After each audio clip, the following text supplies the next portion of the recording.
All right, so we've done some work with measurement. Now we usually move on to a hand tools unit.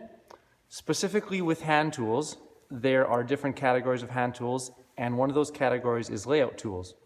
Layout tools are really important because part of completing a good project is that you have a good plan.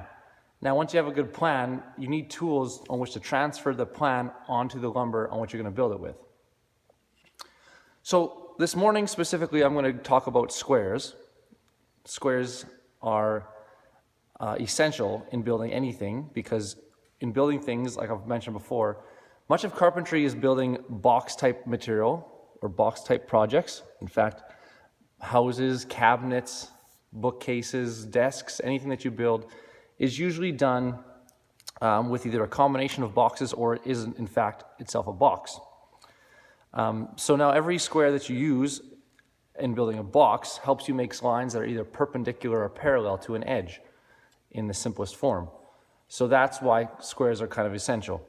I'm going to mention a few squares here. The first is going to be the tri-square. So the tri-square, obviously, I mean anybody fresh out of the womb can figure out a tri-square or any square, and then it's useful for marking perpendicular to an edge or 90 degrees to that edge. The tri-square does more than just that. The tri-square marks at perpendicular to an edge, 90 degrees to an edge.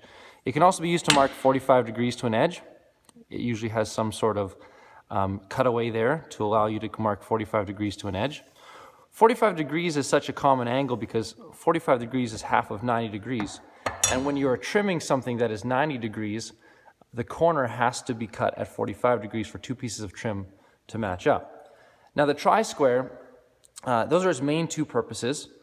The tri-square got its name because to try something means to true it. To true it, to check it for 90, to check it for square. So I use my tri-square for setting up, for tool setup a lot, for making sure my blade is at 90 degrees on my table saw, to make sure that my fence is at 90 degrees on my jointer, and such things like that. Obviously it has a ruler and can be used in that way too, but even Justin Trudeau could figure out that. The second square that I'll point out to you is the combination square.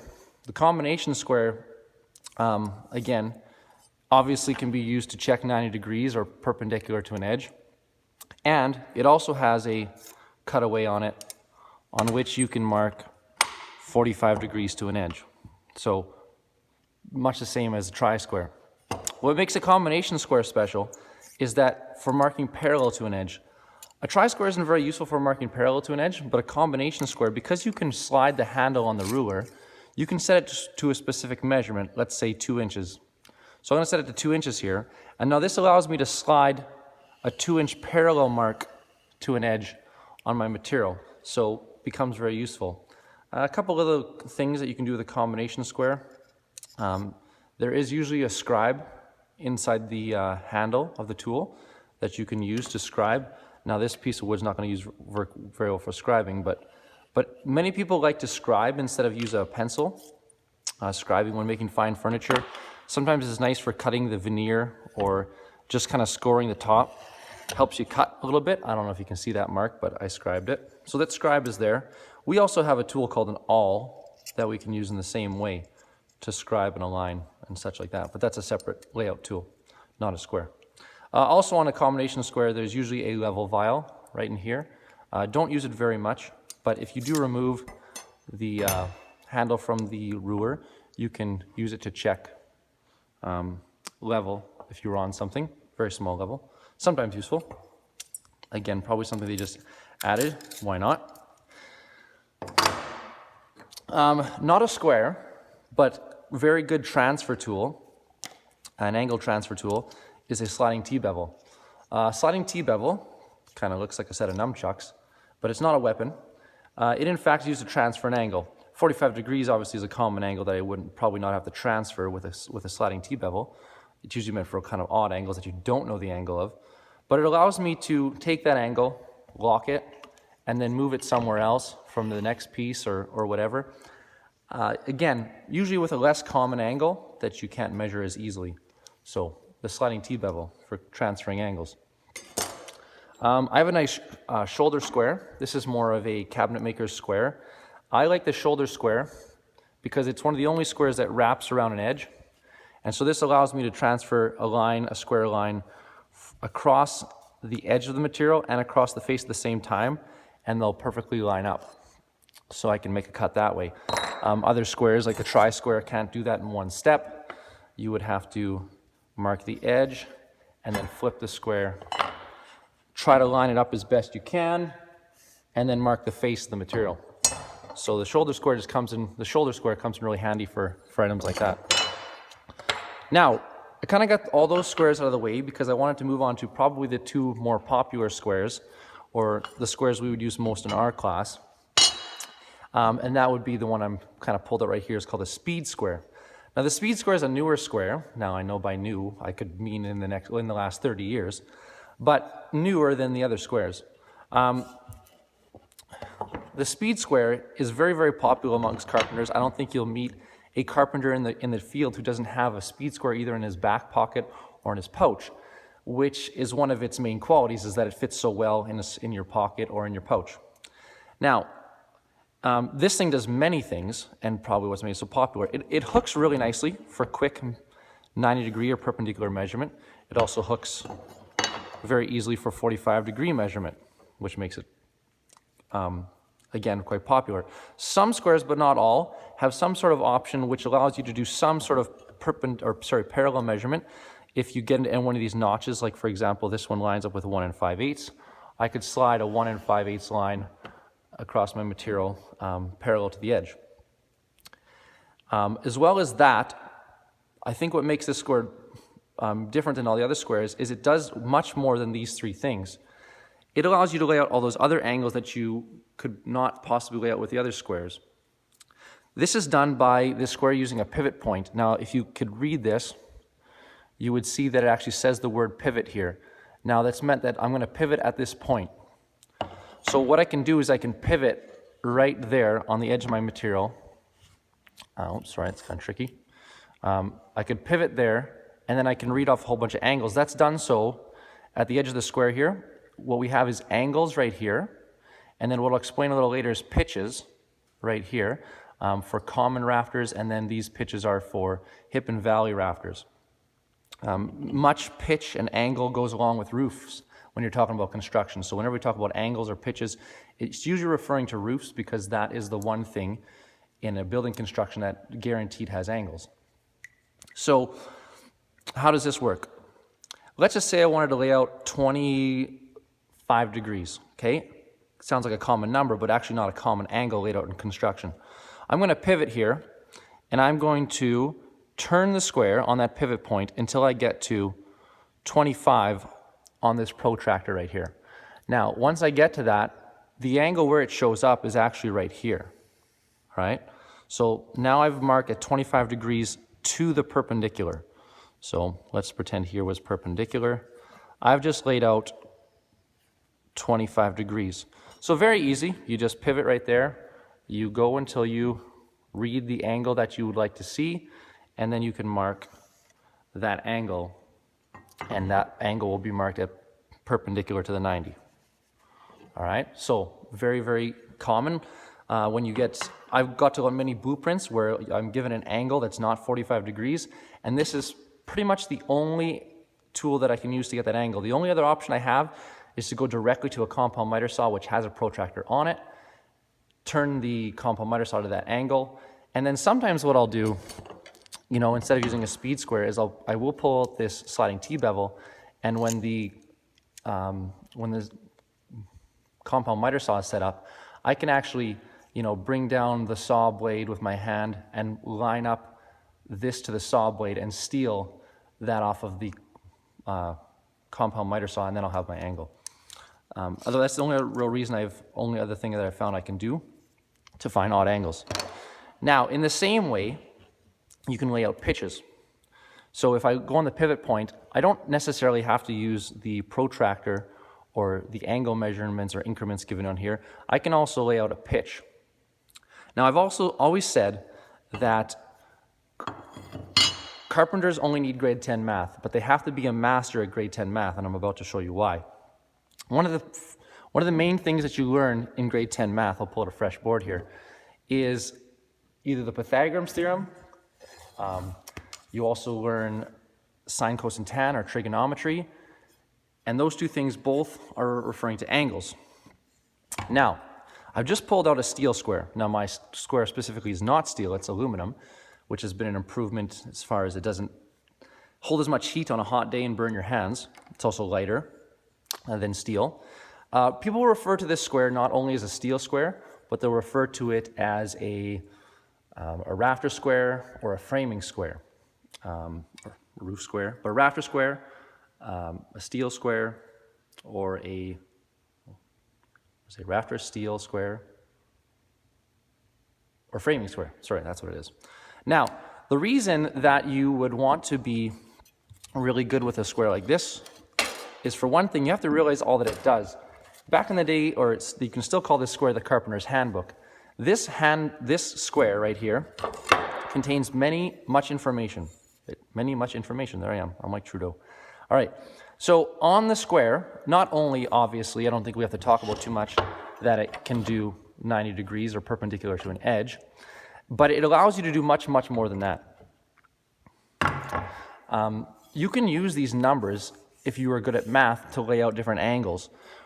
Probably the most common one is that someone would realize that on a triangle, if the two legs of the triangle are the same number, then it would be at 45 degrees. So, for example, I could put this square, I could line up the 10 measurement from the edge over here, and I could line up the 10 measurement on the edge over here, line them both up to the edge of the board, and then when I mark this, I will be at 45 degrees. So that's one way that you can use math for that. Now, that's probably the simplest way. Now, in carpentry, we don't always use angles, and that's where I'm trying to get with this explanation, is that we often use what you guys would talk about in math is rise and run. So when I do a building, or when you look at a blueprint of a building, here's the box that is the house, and then above the house, we always have a roof. Now, I drew that a little steep, so it almost looks like 45 degrees. In fact, I'm just going to flip this over and start again. I'm going to draw another house and try not to draw the roof so steep so that you don't think it's 45 degrees. I'm going to draw a roof that's a little flatter, maybe more common. Okay, now the idea on a roof like this is that, yes, it has an angle, but we don't usually talk about that angle. We usually talk about what's the rise and the run of the roof. So, for example, every time that I go up a certain amount, how much do I go over? So, or we could say, when I go up vertically a certain amount, then how much does that transfer to horizontally? And then again, vertically and horizontally, and it's almost like we make little steps in the roof. Rise, run, rise, run. Now, when we talk about rise and run as carpenters, this has been done for hundreds of years, and there's a generic way that we do that. Whenever we go horizontally, we always keep that number as 12. 12 because 12 inches in 1 foot makes it easy to calculate. Now, 12 inches, because it equals 1 foot, we call this 1 unit. So 12 inches becomes 1 unit of run. And what we're interested in is every time we go over that one specific unit, or that 12 inches, or 1 foot, how much does that correlate to in rise? So on a common roof, probably one of the most common roofs is a 412. So every time that I go over horizontally 12, I'm going to go vertically 4 inches, rise of 4, run of 12. This becomes my unit rise and my unit run. Now, specifically when I'm cutting things for the roof, so let's back up here, I'm going to be cutting the rafter. The pitch doesn't actually directly help me cut the rafter. I need to know this hypotenuse or angle measurement, again from grade 10 math. So we know that we can use Pythagoras theorem, a squared plus b squared equals c squared, and I can get the length c of this hypotenuse side of this square, of this triangle, assuming that this is 90, right? And we only use right triangles in carpentry because we always want things square. And it only works out for this measurement. So now I could use Pythagoras theorem and I could get c, all right? And c would equal a certain number. Now this allows me to do a lot of things because once I know that what the measurement is on the hypotenuse, I know that every time I go over 1 foot horizontally on the roof, that will be the length diagonally or on the hypotenuse of the triangle. So when I'm going up the roof here, I mean, when we're building a building, the blueprint easily tells you how wide the building is. So let's say this building is 20 feet. Now, when it's 20 feet, that would mean that to the center of the roof, if this is a symmetrical building here, that it would be 10 feet. So that means totally on a horizontal, speaking about this rafter, which is the one that I'm obviously interested in cutting, that horizontally the roof goes 10 feet. Now, I don't even need to know how much it goes vertically, because what I'm going to know is I'm going to know the roof pitch of this roof. So it's going to tell me 12 and 4. So I already know that every time I go over 12, I go up 4. And this roof is going to be 10 feet from the edge to the center of the roof. And I already said that every 12 inches is 1 unit. And so I know that this roof specifically has 10 units of run. Now, if there's 10 units of run, that would mean that 10 times this roof goes over 12 inches. Now, if it goes over 12 times, it's also going to go up 12 times. So I also have 10 units of rise, if you can read my writing. So there's 10 units of run, 10 units of rise. So I already know that if this roof is 10 feet to the center and it's a 412 pitch, that I can just go simply 10 units times 4. So this roof will be 40 inches tall. All right, so that gives me some information about the roof. But it also, because I can work in units, I know it's 10 units.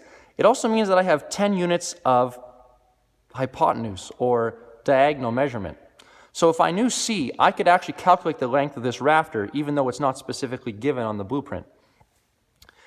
You can use Pythagoras' theorem. The square, however, does something better for you, in that it has the hypotenuse figured out for you. Now, it's going to say it is length of common rafter per foot run, because that specifically is what a carpenter is trying to do, is figure out the length of a common rafter. But if you're wondering how this table works here, because what I was trying to get to is that this is a carpenter's handbook and it has all types of information on it. Some of that information is the length of these rafters. Now, there's more to this chart than just this, but once you understand the first category, you can get to the other ones. And so what the first line is it really is a calculation of Pythagoras' theorem.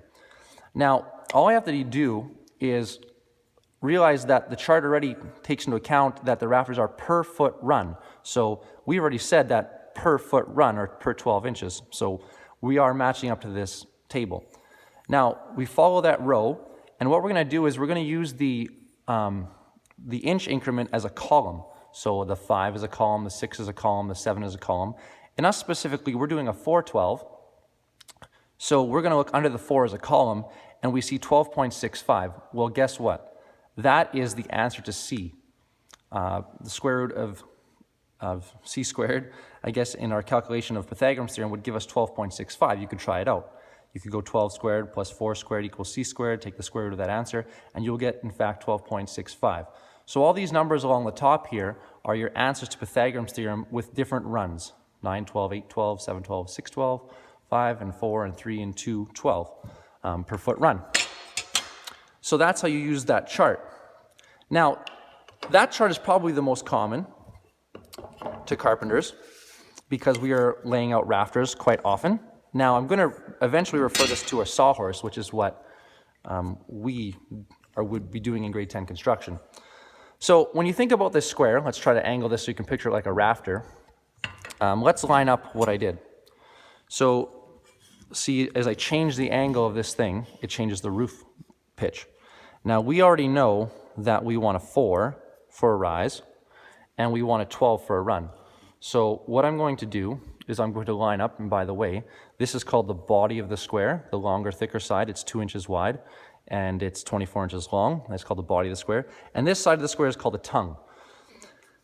Now, anytime that I line up a square to do rafters or pitches or runs, I'm always going to mark the tongue of the square for vertical measurement and the body of the square for horizontal measurement, which hopefully is quite clear by how I've lined this up.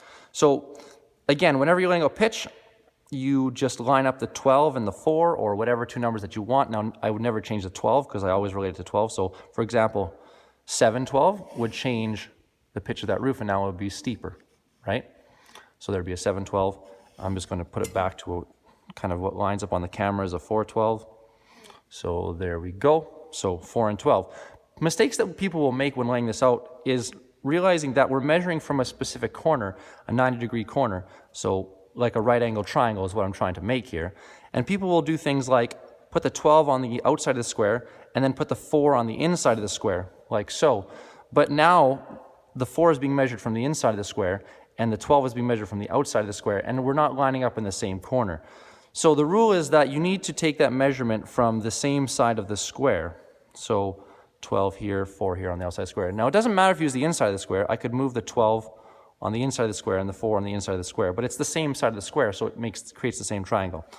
I'm preferable to the outside of the square, so I'm just going to wind that back up, a 12 and a 4. Okay, and now on this roof here, if I was laying it out, now if I wanted to make the vertical measurement, or we call it in carpentry the plumb measurement. Plumb means perfectly horizontal, perfectly vertical. There it is on the tongue of the square. I don't need to mark anything on the body of the square, but if I did, that would be a horizontal or level mark, as we would call it. So plumb